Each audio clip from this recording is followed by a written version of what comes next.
I'm trying to be less controlling, but it's hard. That's a separate story. That's another video.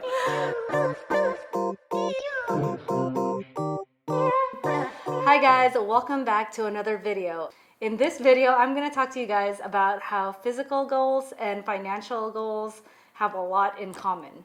So March is a great time to set goals, and as I'm settling in with a new baby and going back to work and setting physical health goals for myself, wellness goals, I started also setting some financial goals, and I realized how much the two have in common. And I started coming up with tips for myself, which I'm going to share with you guys on how to just have one mindset for both. And so it'll be easier to remember as you're going through, the day or going through weeks, months, years worth of goals.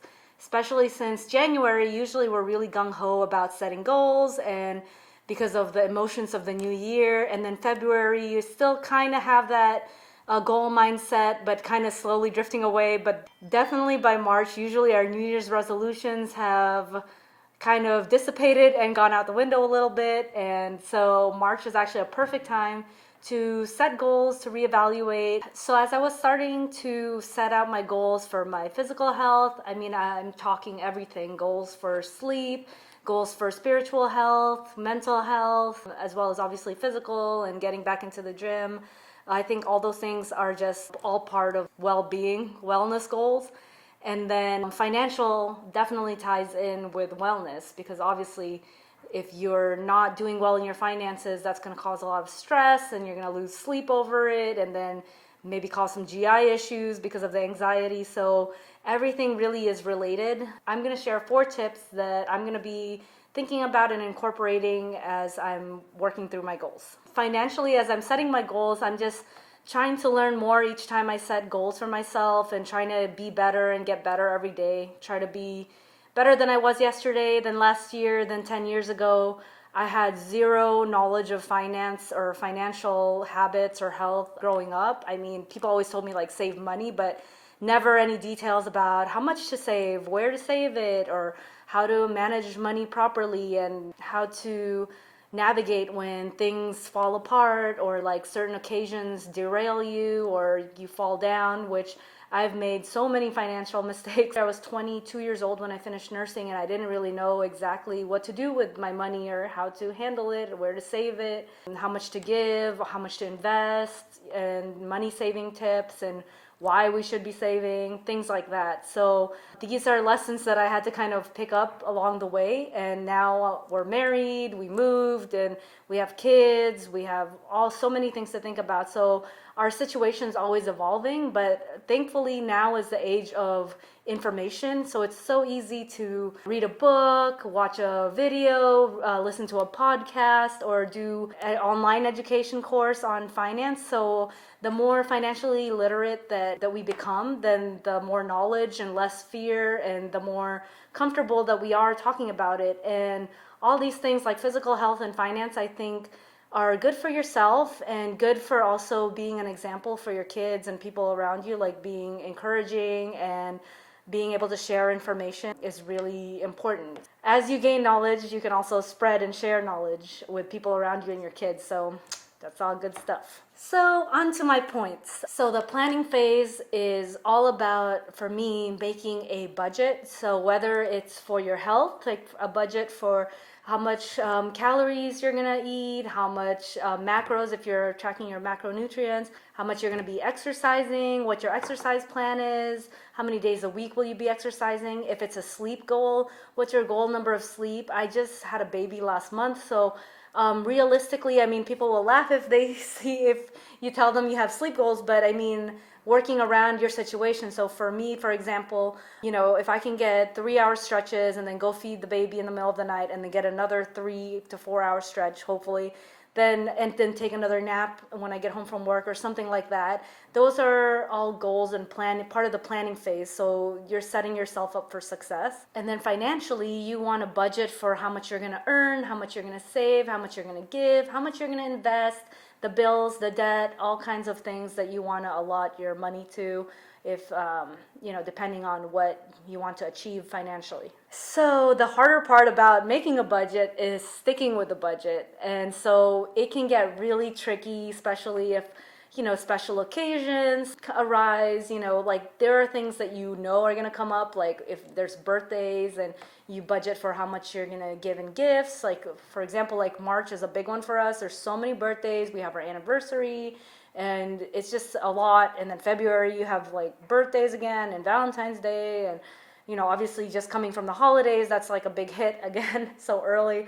So budgeting for those special occasions, but there are going to be things that come up that are unforeseen, and we all know these emergencies come up, and so those kinds of things are important to incorporate into your budget, knowing that it's not always going to be easy, and then people are going to tempt you to go outside of your budget and diet and exercise plan. Like for example, even just to hang out or do other things, eat out, it's taking you away from what you initially set up. But if you already know that you're gonna eat out X number of times a month or whatever, then you can also budget that in. Or if you already know for the week, I'm gonna work out 5 days, so you may want to schedule your hangout time with your friends and family for the days that you are off of working out.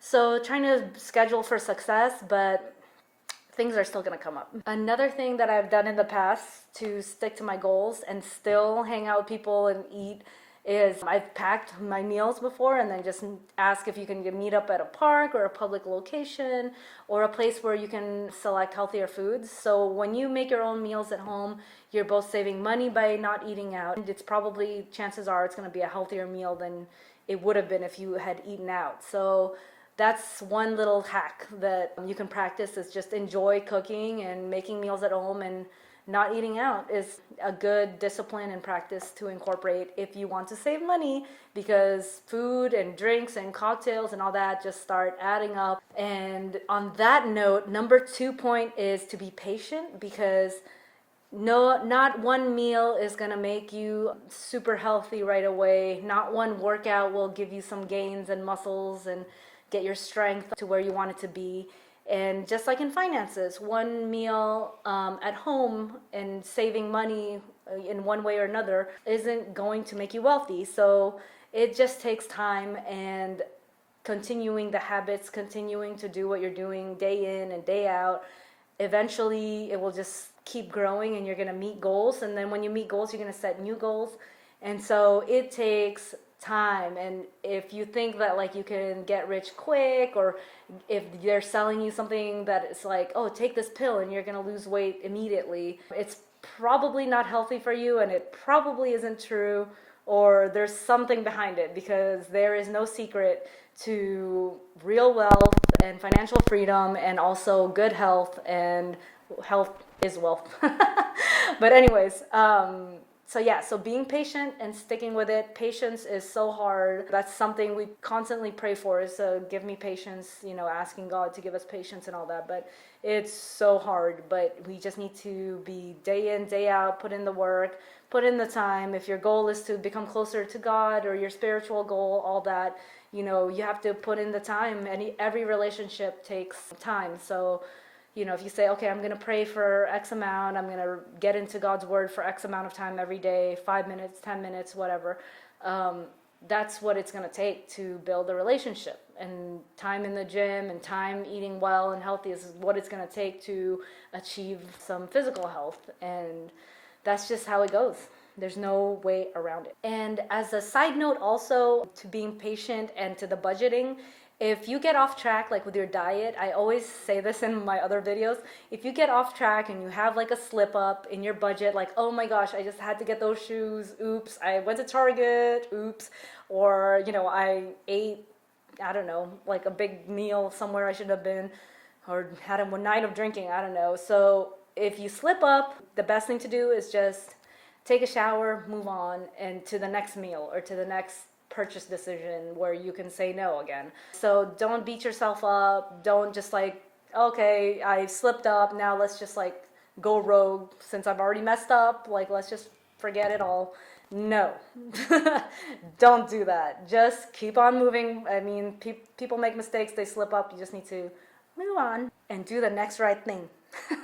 I just watched Frozen 2. It's really good. Then I'll make the choice to hear that voice and do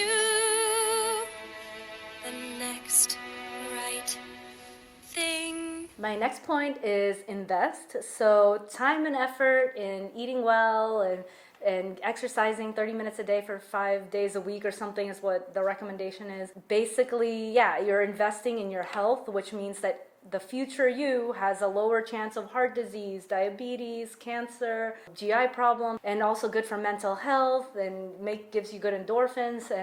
And the more you work out and all that, the more you're going to feel good and the less likely you are to make a bad decision, since you're on point, you feel good about yourself and all that, you look good, you feel good, you have money, so you're setting yourself up for a good future and, again, a good example for your kids. And also cheaper coverage for health insurance and life insurance. And obviously investing your money in however you want to do it, stocks, Roth, IRA, any investment for the future is obviously the future you and future grandkids and future kids and everything will thank you.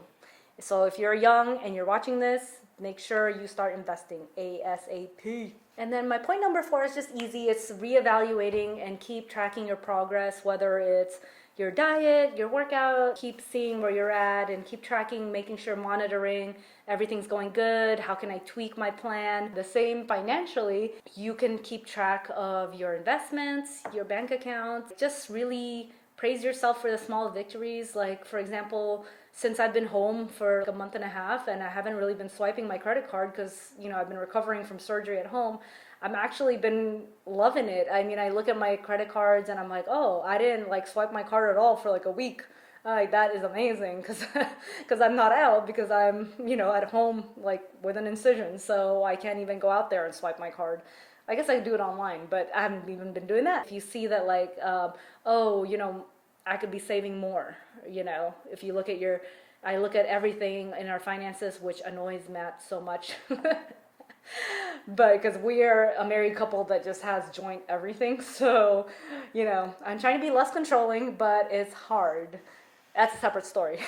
That's another video. So anyways, I think I have made my points. And with that, I would like to encourage y'all to keep track of your physical and financial health. It's just going to take you a really long way. And it's just a really good time to do that because it's now. Now's a better time than before. Anyway, if you haven't started, start. And if you're on that path right now, keep going. I think no one ever reaches success if success is not final. That's Winston Churchill.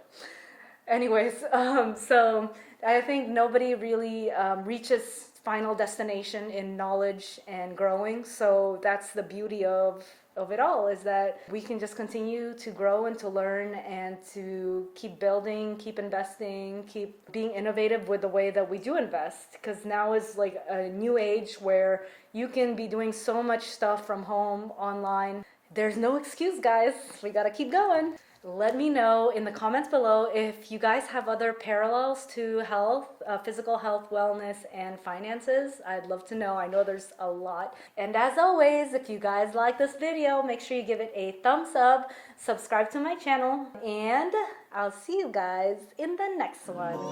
Bye.